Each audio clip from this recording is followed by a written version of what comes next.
Quinta-feira, 15 de junho de 2023. Começa agora o PIX News. Veja os destaques dessa edição. Deputados catarinenses acatam medida provisória que reformula a cobrança do ICMS dos combustíveis. Medida cria crédito para o transporte coletivo. Pesca artesanal em risco. Pescadores lutam para manter a tradição viva. Santa Catarina levada a sério chega na região serrana. Aeroportos de Lages e São Joaquim serão beneficiados com recursos. Mutirão de cirurgias ortopédicas reduz fila e beneficia. China anuncia redução na taxa de juros. Medida busca estimular a economia do gigante asiático.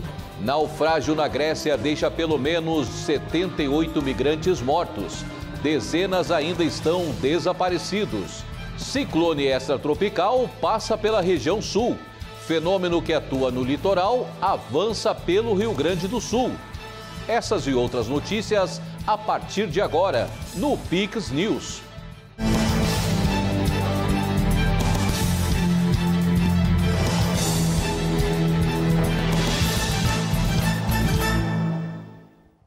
Olá, obrigado pela companhia. Estamos ao vivo, agora são 20 horas e 1 minuto.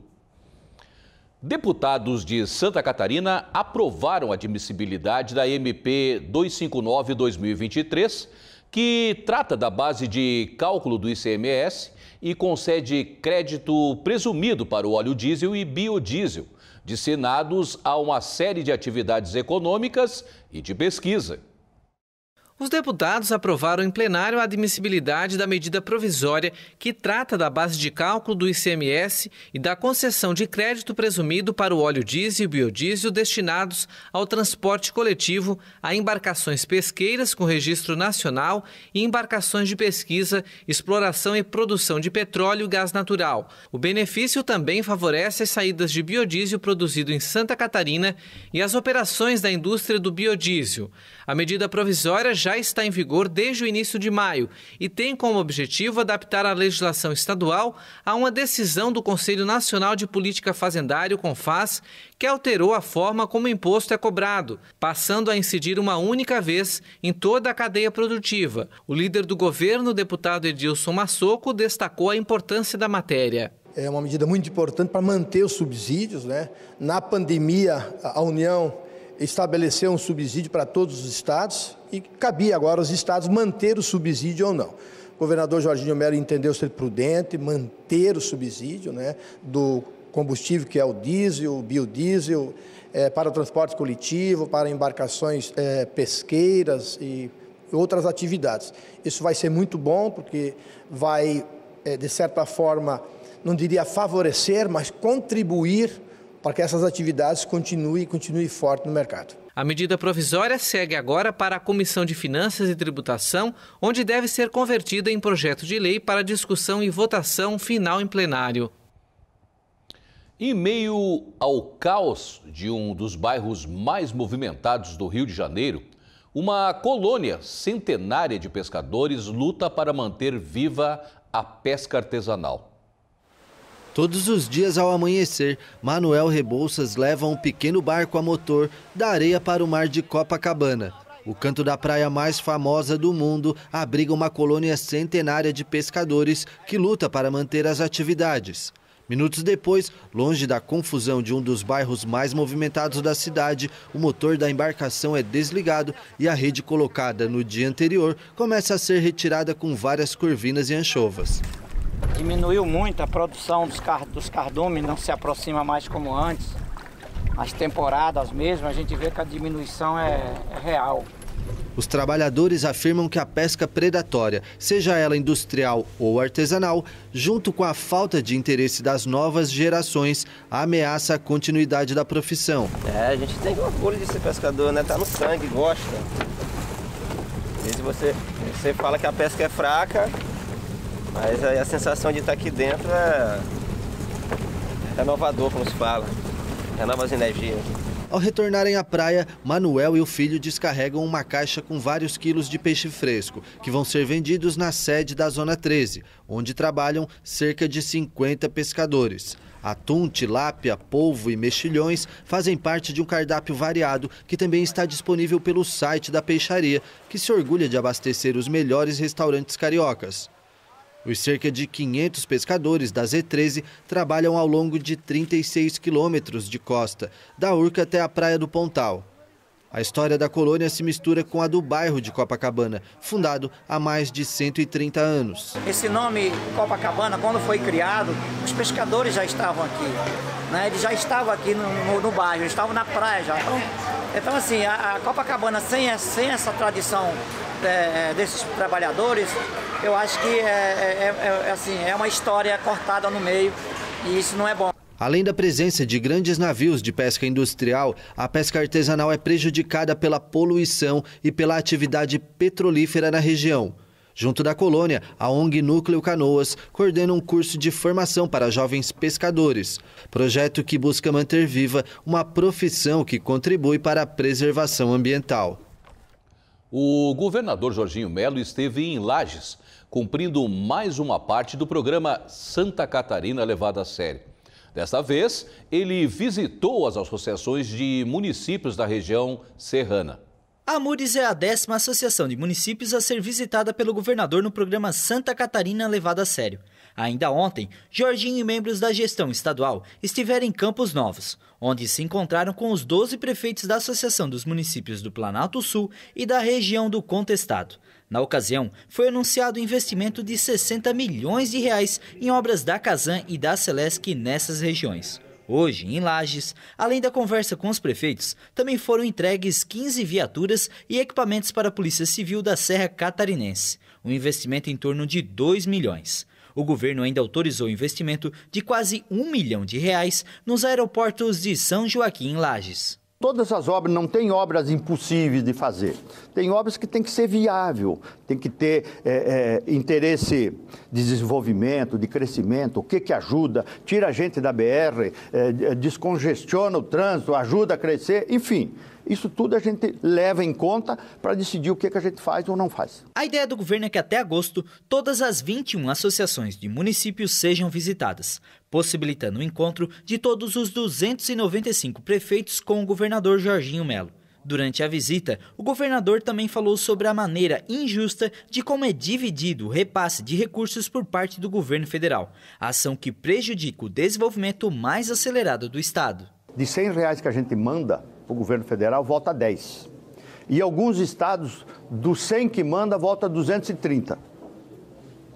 Então é uma injustiça com Santa Catarina, porque nós fazemos os deveres de casa. Porque nós sofremos muito com estrada, as BR que não termina, a duplicação, a 470, a 280, a 163, a 282, que a gente sempre, ainda está mais ou menos a 282. Nós temos que fazer no mínimo a terceira pista fora, né? Enfim, tem tantas obras importantes que são obrigação do governo federal. Então, a sacanagem, a injustiça que se faz com o Estado, ela é histórica, é de muito tempo. A gente manda muito dinheiro e recebe pouco do governo federal. E em meio a publicações de índices econômicos preocupantes, a China anunciou nesta quinta-feira medidas para estimular a economia. O Banco Popular da China reduziu nesta quinta-feira uma importante taxa de juros e injetou o equivalente a 159 bilhões de reais nos mercados financeiros, o que coincide com a divulgação de dados que mostram uma situação mais frágil da segunda maior economia do mundo. A taxa de juros para empréstimos a 1 ano às financeiras, a chamada MLF, passou de 2,75% para 2,65%. De acordo com o Banco Popular da China, a última redução da taxa tinha acontecido em agosto. A tendência da MLF geralmente orienta a taxa de crédito de referência para as famílias, empresas e empréstimos hipotecários. E por isso a taxa é acompanhada de perto pelos mercados. Uma redução do índice diminuiu os custos financeiros dos bancos comerciais e estimula a concessão de empréstimos, o que aumentaria potencialmente o consumo local. O Banco Central do país comunista também anunciou uma injeção equivalente a 1.600 bilhões de reais na economia por meio da MLF, para manter uma liquidez razoável e suficiente no sistema bancário. Os anúncios acontecem em um momento complicado para a economia chinesa, com a publicação de indicadores decepcionantes nos últimos dias. A taxa de desemprego entre os jovens de 16 a 24 anos no país subiu em maio para 20%, um nível recorde de acordo com o Escritório Nacional de Estatísticas. Nas últimas semanas, a China anunciou uma série de indicadores que mostram que a recuperação depois do fim das restrições anti-Covid está desacelerando e em alguns setores nem chegou a ser concretizada. Autoridades projetam para 2023 um crescimento do PIB de cerca de 5%, o que seria um dos piores resultados das últimas décadas para o gigante asiático. A Grécia prosseguiu com as buscas nesta quinta-feira por sobreviventes do naufrágio de uma embarcação de imigrantes no Mar Jônico. Uma tragédia que matou pelo menos 78 migrantes. 2 barcos de patrulha, um helicóptero e 6 navios foram mobilizados na Grécia para as buscas de sobreviventes do naufrágio de uma embarcação de imigrantes no Mar Jônico. A tragédia matou dezenas de pessoas e ocorreu a oeste da península de Peloponeso, uma das mais profundas do Mediterrâneo. Uma imagem de baixa qualidade, divulgada pela Guarda Costeira, mostra o barco de pesca azul em péssimas condições e com pessoas aglomeradas. Alguns migrantes estavam no teto da cabine. Atenas afirmou que, de acordo com os relatos não confirmados, quase 750 pessoas estavam a bordo do barco de pesca. A Guarda Costeira garantiu que já recuperou inúmeros corpos e o governo decretou 3 dias de luto. Uma fragata da Marinha Grega deve atracar nesta quinta-feira com os cadáveres. Segundo o Alto Comissariado das Nações Unidas para os Refugiados, esta pode ser a pior tragédia marítima dos últimos anos na Grécia. As autoridades anunciaram o resgate de 104 pessoas, mas temem que centenas continuem desaparecidas, com base nos depoimentos dos sobreviventes e no fato de que não há mulheres e crianças entre eles. Tudo indica que o barco partiu da Líbia e tinha a Itália como destino. Os sobreviventes são, em sua maioria, da Síria, Egito e Paquistão. Uma senadora australiana reafirmou nesta quinta-feira as acusações de agressão sexual que sofreu dentro do parlamento por um colega legislador, que foi suspenso por seu partido. A senadora independente australiana Lydia Thorpe detalhou emocionada nesta quinta-feira episódios em que se sentiu insegura no parlamento do país. Ela explicou em discurso no Senado que foi vítima de comentários sexuais, encurralada em algumas escadas, tocada de forma inadequada e que recebeu propostas de homens poderosos. Quando comecei, eu era uma senadora nova. Como todas as mulheres que já passaram pelos corredores deste prédio sabem, aqui não é um lugar seguro. Muitas vezes você fica sozinha em longos corredores, sem janelas e em escadas escondidas do campo de visão. Na quarta-feira, Thorpe acusou o senador conservador David Vann de agressão sexual, mas depois foi forçada a retirar a declaração sob ameaça de sanção legislativa. Nesta quinta-feira, Thorpe reafirmou a maioria das denúncias contra Vann, que negou as acusações. Silêncio é violência. Ontem eu não pude ficar em silêncio. Como alguém que conscientemente me fez sentir insegura, teve a ousadia de se levantar em frente ao parlamento e pregar sobre a proteção das mulheres. Vann respondeu ao parlamento que as acusações são escandalosas e inventadas e pediu uma investigação. E você vai ver a seguir: terapia com répteis é alternativa de tratamento em pacientes com autismo. Ciclone Biparjoy toca o solo na Índia. Alerta para o fenômeno é de destruição total. No sul do Brasil, ciclone extratropical avança para o Rio Grande do Sul, provocando chuva nas próximas horas.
somos emoção e razão. Somos humanos e tecnológicos. Nós somos apaixonados pelo que fazemos. Esta é a nossa vocação. Hospital Veterinário Vital. Unidade Laguna, Unidade Imbituba, Garopaba. Estamos de volta. Agora são 20 horas e 16 minutos. Répteis como cobras e jacarés fazem parte de um tratamento para pacientes com autismo.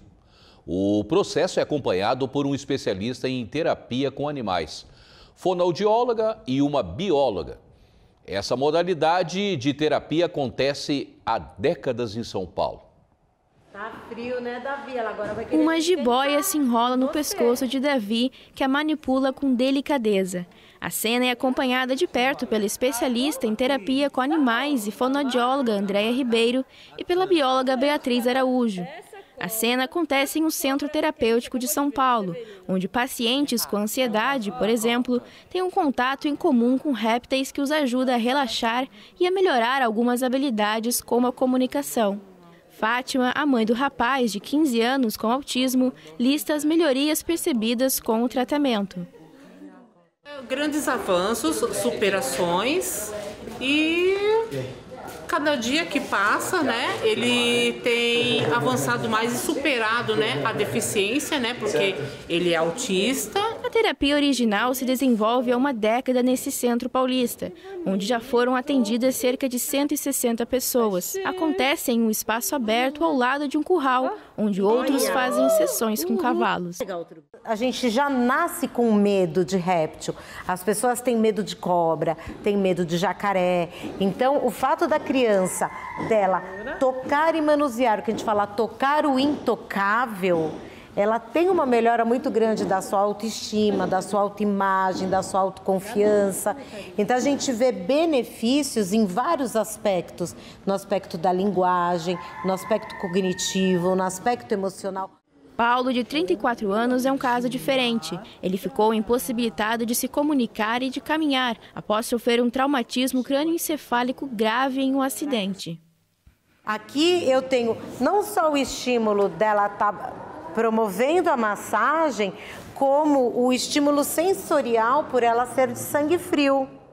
Sempre que eu percebo que ele pode começar a ficar estressado, eu já falo para a Andréia que precisamos trocar, porque em momento nenhum a gente quer invadir o espaço, o bem-estar daquele animal, né? O jacaré é o predileto de Gabriel, de 10 anos. A curiosidade do menino é usada para focar a atenção dele e exercitar a comunicação. É comprovado pela medicina que os primeiros 10 contatos, os primeiros 10 minutos que a gente já tem um contato com o animal, a gente tem liberação de neurotransmissores, que é serotonina, beta-endorfina, que são neurotransmissores que dão a sensação de prazer e bem-estar. Então ele se sente bem, ele tem vontade de aprender. Depois de descrever as escamas duras e a barriga mole, aproveitando as diferentes texturas da pele do animal para destacar os opostos, os dois cantam uma música sobre o jacaré, um teste para a memória auditiva de Gabriel. Em 4 anos de terapia, o acompanhamento contribuiu para melhorar a compreensão, a comunicação e as habilidades motoras do menino. Segundo a mãe, um momento especial para a criança que chega feliz e sai de bom humor do tratamento. Você é uma rocha, a rocha não se mexe. 2 pumas recém-nascidos e um porco-espinho dividem uma família que abandonou a pecuária para se dedicar a cuidar da floresta e resgatar animais banidos pelo desmatamento na Amazônia colombiana. A família Zabata desistiu da pecuária há uma década e rompeu com a tradição de derrubar a mata para transformá-la em pasto. Eles venderam as vacas e deram a terra para a floresta na área rural de São José de Guaviare. Eles cuidam das florestas e resgatam animais banidos pelo desmatamento na Amazônia colombiana. Tem que conservar, tem que proteger a floresta, porque ela é a fonte da vida, o que vai nos dar água no futuro. Então, estou 100% convencida de que é a floresta. Junto com o governo local, eles buscam reabilitar a fauna e, sob a tutela deles, cerca de 60 animais são recuperados, de tatus a uma jaguatirica. A maioria foi resgatada pela autoridade ambiental local, a Corporação de Desenvolvimento Sustentável da Amazônia Norte e Oriental.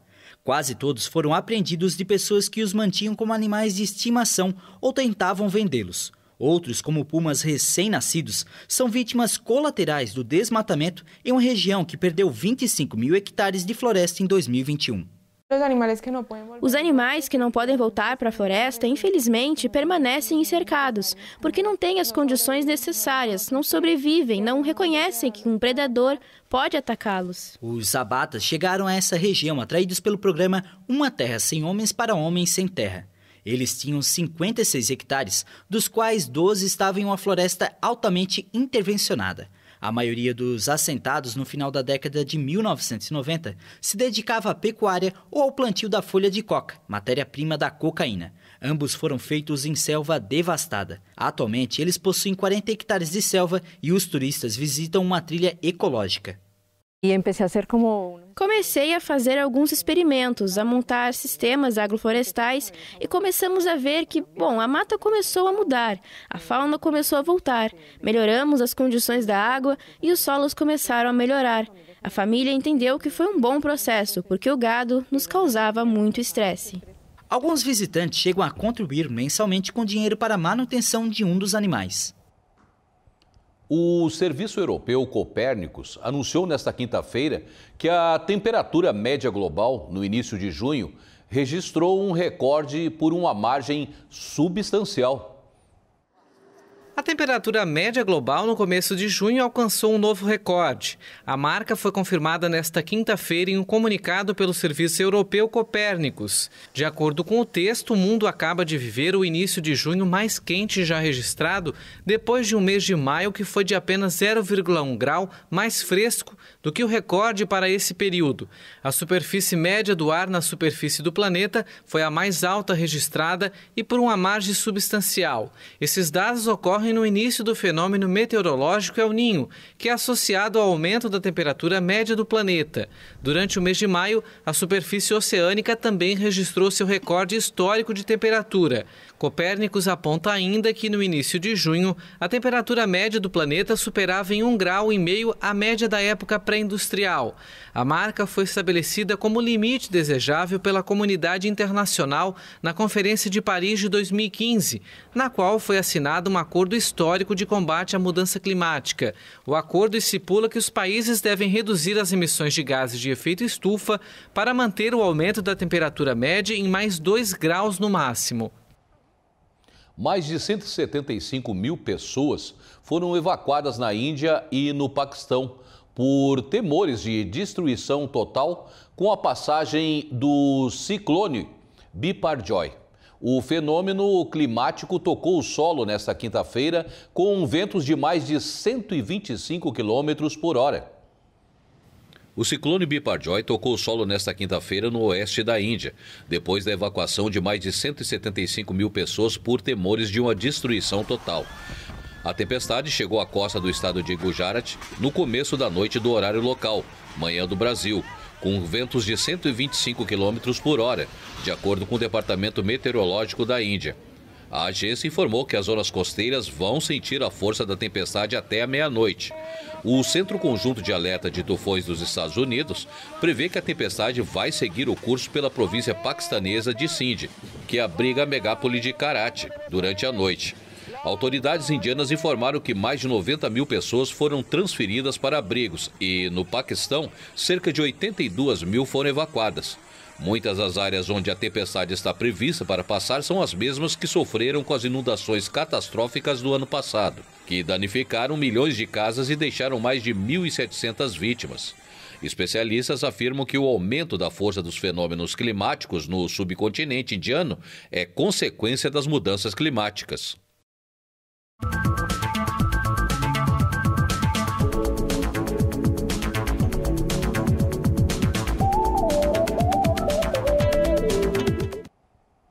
E com tantos fenômenos acontecendo pelo mundo, agora vamos para a previsão do tempo.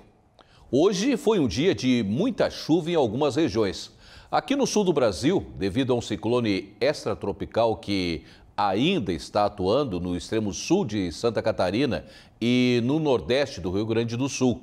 O Eduardo está aqui comigo e traz mais detalhes. E aí, Eduardo, e esses fenômenos todos aí pelo mundo? Boa noite, Marcelo. Boa noite para você de casa. Pois é, vamos passar aí o olho, vamos passar pela previsão do tempo para os próximos dias aqui no Pix News. Para quem acompanha, a chuva predominou no litoral catarinense. Na última divulgação feita pela Defesa Civil de Santa Catarina, mostrava que Florianópolis, por exemplo, havia passado dos 100 milímetros de chuva. Tudo isso devido a uma grande concentração de nuvens em toda a região sul do Brasil, que, somado à formação de um ciclone, fez com que as áreas litorâneas fossem mais atingidas por fortes chuvas. Esse ciclone vai se desintegrar aos poucos e ir para o mar. Mas ele ainda está em contato com o continente, então para esta noite temos chance de cair bastante chuva ainda, principalmente na região da fronteira entre o Rio Grande do Sul e Santa Catarina, na parte mais próxima do litoral. Eu trouxe uma ilustração para a gente poder observar melhor aonde vai cair essa chuva. Olha só essa região aqui, ó. O extremo sul de Santa Catarina está aqui, né? Torres, Passo de Torres, São João do Sul, Praia Grande. Aqui, bem no extremo sul de Santa Catarina, é onde pode cair bastante chuva. É claro, aqui em Garopaba, mais em cima, onde a gente está apresentando aqui o Pix News, está chovendo agora nesse momento. Está chovendo agora nesse momento e pode voltar a chover mais. No entanto, as maiores precipitações vão estar aqui nessa região, principalmente nas próximas 24 horas. Né? Vindo de Caxias, pegando aqui um pouquinho de Porto Alegre também, Novo Hamburgo, Itati, Maquiné, nesses locais aqui no nordeste do Rio Grande do Sul. Pode chover bastante. Inclusive, a Defesa Civil de Santa Catarina, no fim da tarde de hoje, publicou um boletim alertando para o aumento dos ventos nas próximas horas. Então, toda essa região aqui do litoral vai aumentar bastante o vento e também tem outra imagem aqui que mostra o que a Defesa Civil de Santa Catarina divulgou. Olha só, hein? Entre as 8 horas de agora, dia 15, entre as 8 horas da noite de agora até as 6 horas da manhã do próximo sábado, ou seja, né, no grosso modo mesmo, na sexta-feira, teremos bastante vento nessa região laranja. Nessa região laranja que está aqui embaixo no mapa, ó, vindo aqui do finalzinho aqui da ilha de Florianópolis, aqui no litoral sul, presença bastante aqui também no pé da serra e as maiores incidências de vento, bem aqui, ó, entre Praia Grande, ali na região dos cânions, onde tem um relevo, terão incidências de vento maiores, mas todo o litoral sul aqui até Laguna, vento bem forte, chegando 50, 60 km por hora, as rajadas podendo chegar inclusive a 80 km por hora.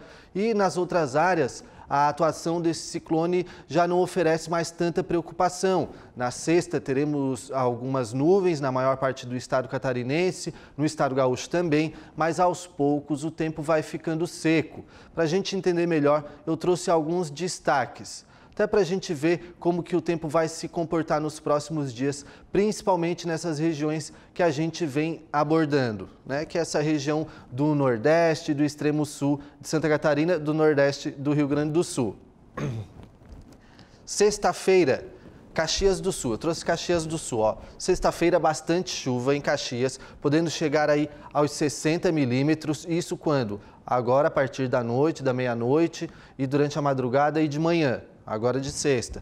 A mínima de 10 graus, temperatura não varia muito, fica entre 10 e 11 graus. No sábado já fica um tempo um pouco mais seco, mais nublado ainda, aparecendo algumas nuvens. E as temperaturas começam a cair, olha só esse detalhe. Pois eu vou trazer outras cidades, a gente vai poder perceber que as temperaturas vão caindo do sábado para o domingo. Mínima de 6, máxima de 11.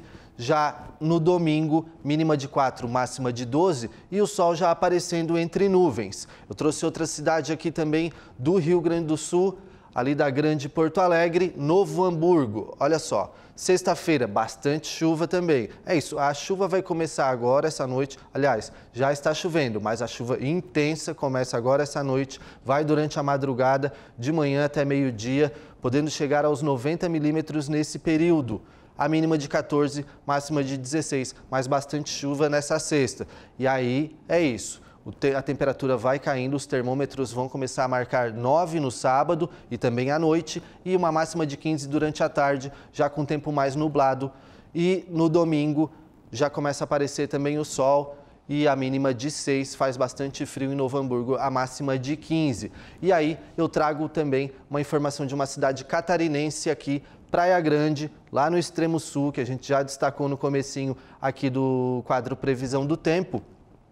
Sexta-feira, 20 milímetros de chuva. Por quê? Porque agora a chuva mais intensa está caindo agora, nesse momento lá em Praia Grande. E aí a partir da meia-noite começa a diminuir um pouco. Chove bastante ainda, só que com menos intensidade. Lá as temperaturas ficam entre 14 e 17 graus. No sábado, a mínima já fica em 9, a máxima 17. O sol aparece o dia inteiro, até por isso que chega até os 17. E no domingo, cai mais um pouquinho a temperatura, fica entre 7 e 16, já com o sol aparecendo. Então é isso.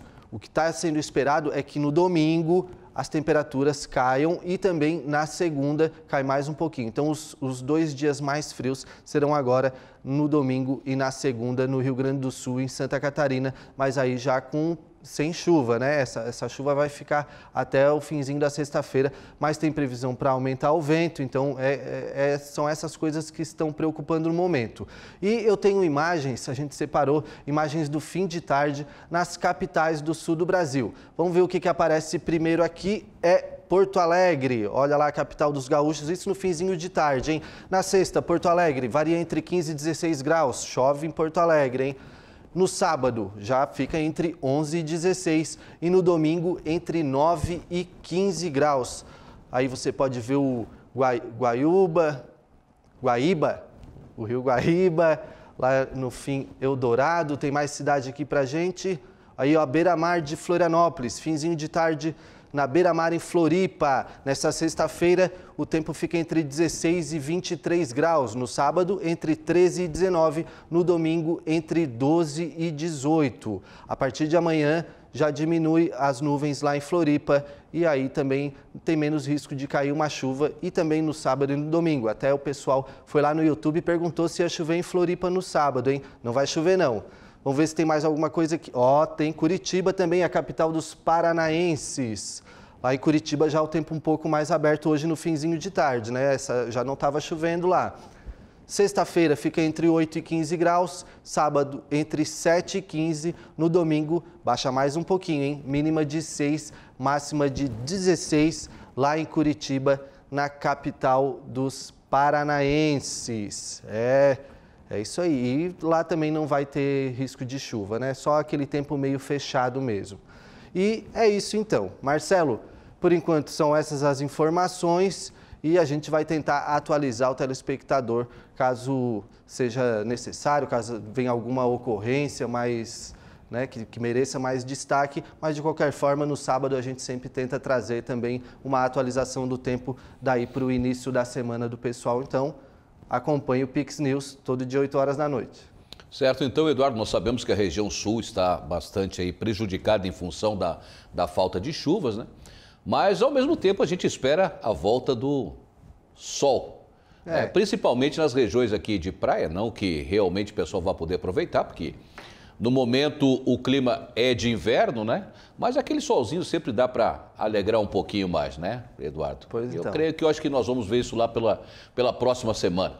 É isso aí. Então, faça como o Carlos Zil, porque depois que o jornal termina, né, no outro dia a gente coloca os cortes das matérias, também aqui da previsão do tempo, e o Carlos Zil foi lá e comentou: eu quero saber como é que vai estar em Floripa no sábado. E é isso aí, vai estar sol. E se você, né, tem disposição, vai lá no nosso YouTube, @PixTVHD, deixe seu comentário também, pede a previsão da sua cidade que a gente vai fazer questão de colocar aqui na tela. Valeu, Marcelo. Certo, então. Obrigado, Eduardo. E Santa Catarina iniciou um mutirão de cirurgias ortopédicas no estado. Só na sexta-feira passada foram realizadas 12 operações. Alguns pacientes aguardavam o procedimento há 5 anos. Só quem já passou por algum trauma físico sabe as dificuldades enfrentadas no dia a dia. Seu Juraci, por exemplo, sofreu um acidente de moto que resultou na lesão na clavícula, o que impossibilitava de continuar trabalhando.